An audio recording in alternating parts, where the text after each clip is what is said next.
Experts say a mild winter, early spring, and hot summer are all to blame for the spike in West Nile cases. But some residents aren't supporting the tax, claiming that that money will be used to pay the parish's rising healthcare costs.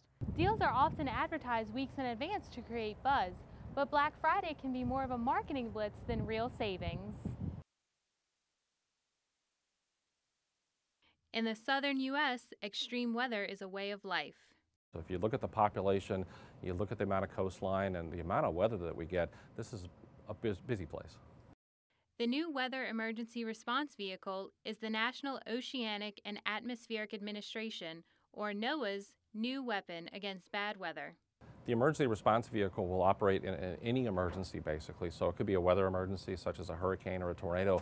But how about an explosion, a chemical leak, a large accident? We can provide weather information right there at the scene.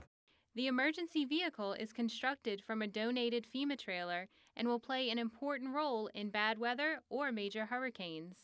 It's a public-private partnership to get the fancy wrap and the graphics on the outside. The insides are scraps. We built all the tables ourselves, and well, the bottom line here is we built a command center with no tax dollars. We did good with this project. Working on a shoestring budget, the local Slidell NOAA Weather Center put the vehicle together with donations, sponsorships, and their staff pitching in.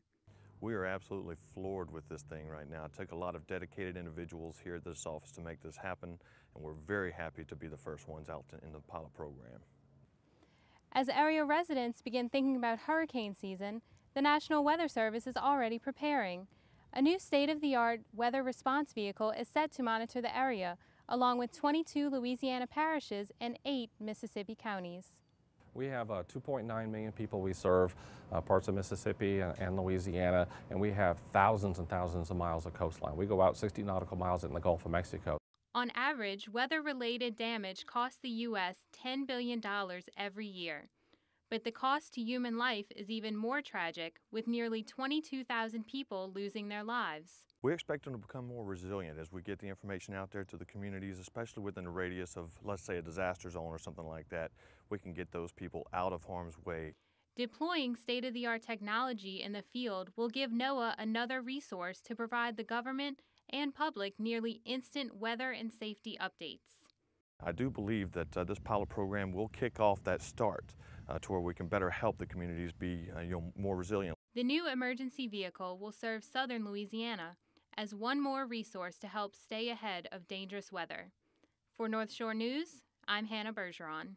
The law renews the National Flood Insurance Program for 5 years while trying to stabilize its $27 billion in debt.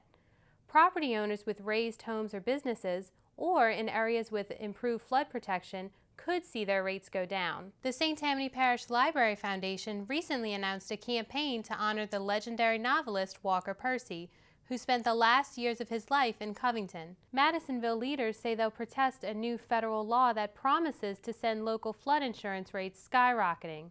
The Biggert Waters Act, approved by Congress last year, ends federal subsidies and increases premium rates for property owners in flood-prone areas. The foundation will sell donor bricks for both the pathway to the library and for the Walker Percy Serenity Circle. For more information, visit www.sttamanylibraryfoundation.org. According to federal statistics, the average cost of flood insurance in Madisonville was nearly $1,100, compared to about $800 in Slidell and $700 in Mandeville and Covington. New flood rates are set to take effect in January of 2014.